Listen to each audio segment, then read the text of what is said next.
So the story takes place in my room, surprisingly. And there's these little small people called the roamers. And these roamers live in my closet, which totally sucks. So these little roamers are probably as big as my feet. And they've been living peacefully. And they are ruled by a rich and powerful family. I think they're called the, Honor family. The guy in the chair is Astro Honor. He's the boss of everything else. And yeah.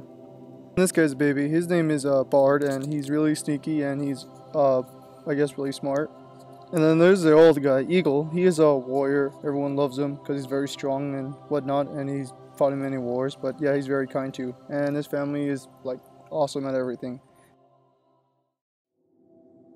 One day, the king asked Bard, the youngest son, to go and explore lands to the north for new bases for the coed Empire, I think that's what they're called. And for the oldest son, Eagle, to go and fight a bunch of bad people called the barbarians to the south.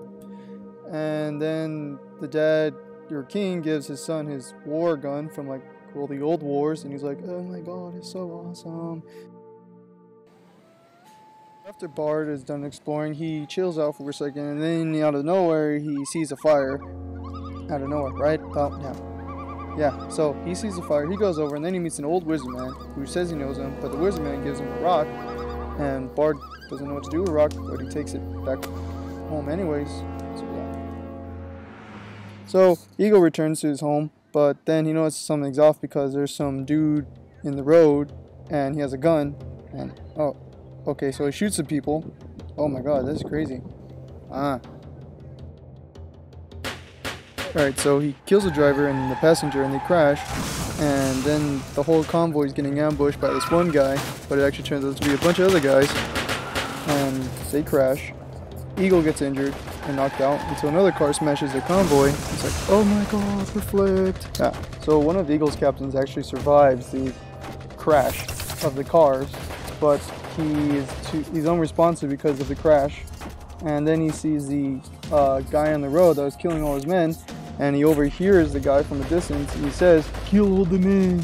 So after hearing this, the captain tries to go and get his rifle in the battlefield, but then one of the barbarians looks over and he's like, oh my god, I don't know this man, but I'm going to kill him because I don't know this man and I don't like him. So he shoots him, bang, bang, bang, and the captain goes down. One of his men sees him, and he runs over to get the captain, but the captain is again unresponsive, and then the barbarians bring in that support tank, and they're like, bing, bing, bing, taking out some of the dudes. That guy's head blows up. Oh my god. The third guy in command gets all of his injured, including Eagle, who's knocked out, and that other guy who got shot up to get out of the place, and while they defend it from the barbarians, and now get more support, like these dudes right here. Oh, what the hell is that?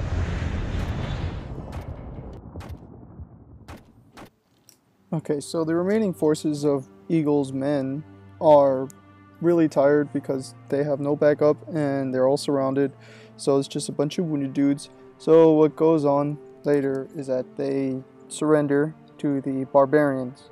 Yeah, a lot of them surrender. Some of them are even shot because the barbarians don't like them.